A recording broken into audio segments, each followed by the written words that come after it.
Hey cool cats and kittens, welcome to day 2 of our observation for our rubber egg chemical reactions lab.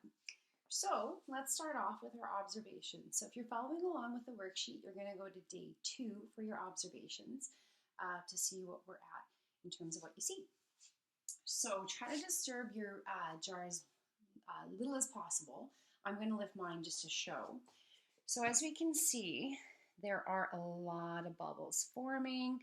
The egg is actually, you can start to see some yellow. So what that is the calcium carbonate is actually breaking down from the shell, and you're starting to see into the inside of the egg.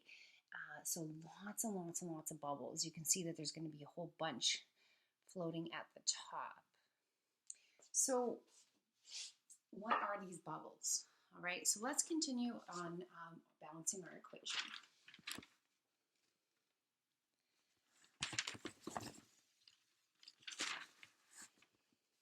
Okay, so what we have here is a double replacement reaction, and what's happening is the hydrogen from the acetic acid.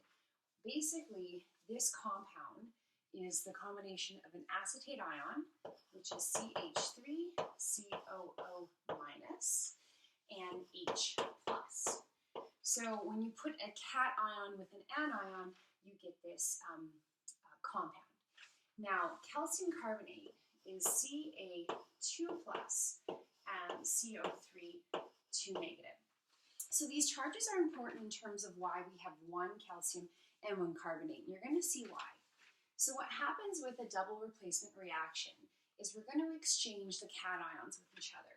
So we're going to swap hydrogen for calcium because they both have a positive charge. And then calcium would go to your acetate.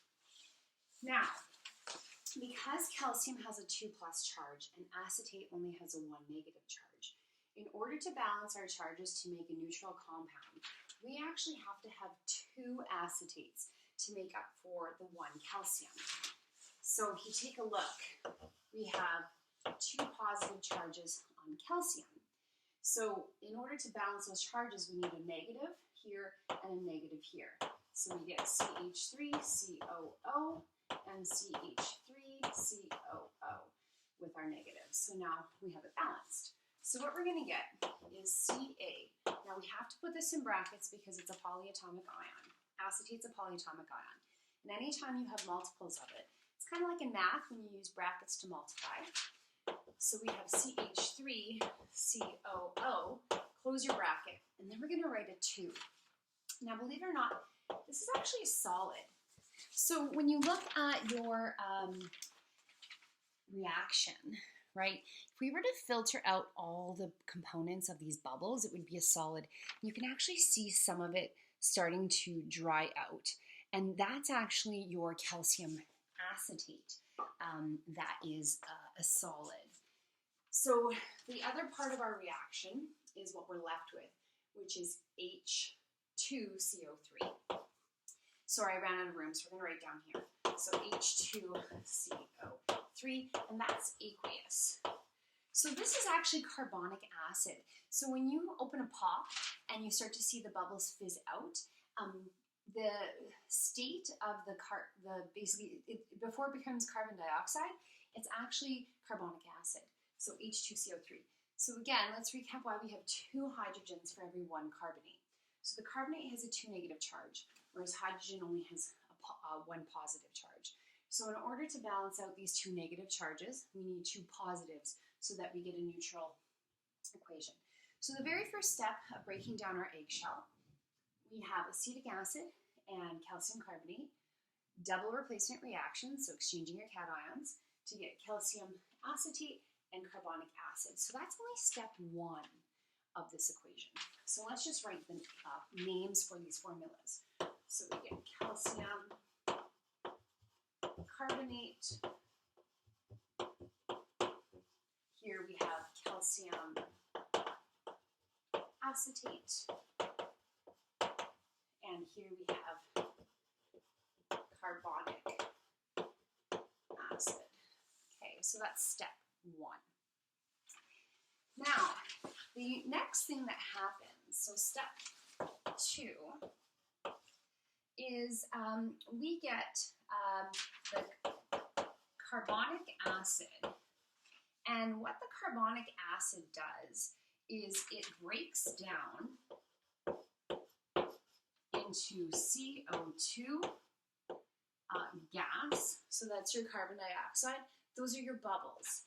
And water.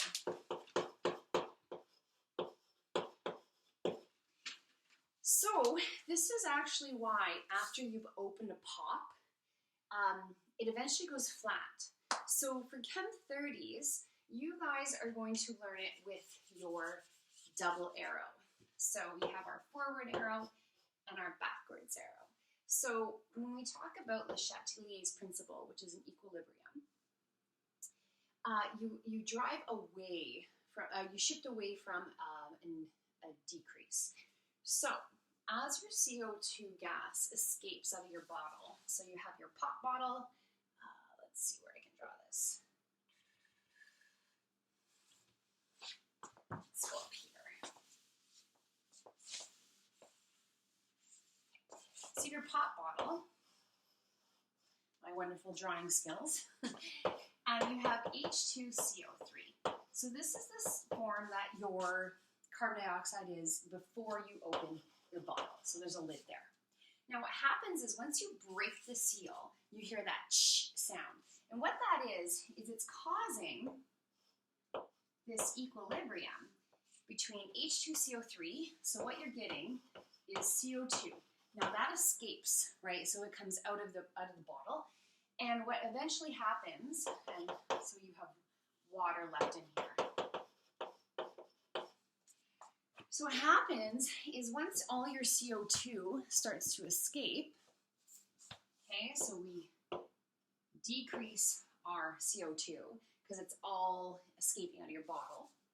You shift towards a decrease. So your H2CO3 continues to create CO2 and H2O. So unless you seal your bottle, it's going to keep going forwards and forwards and forwards.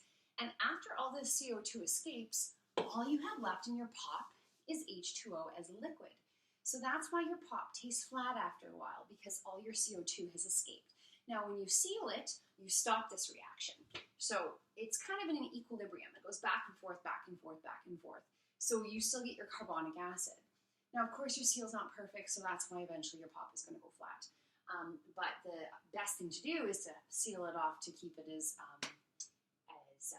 carbonated as you can. So tomorrow, we're going to talk about our net ionic equation, which is the full reaction after you completed everything.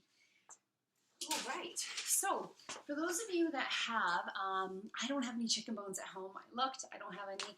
What I want to show you guys is yesterday we talked about calcium and how it builds your bones. Now, of course, there's other things in your bones. So in the eggshell, it's really only made out of calcium carbonate. So we're going to see the whole thing disappear eventually. Whereas if you take a chicken bone and you put it in your vinegar, what you're going to see is that the calcium carbonate does start to break down. So the calcium comes out of your bones, but you're still left with everything else that's in your bones. So your zinc, your magnesium, all your other compounds that are found in your bones. And you're going to see something really interesting happen to the chicken bone. So if you're following along, throw a chicken bone in the vinegar, and we'll talk about what happens tomorrow. All right, see you guys tomorrow.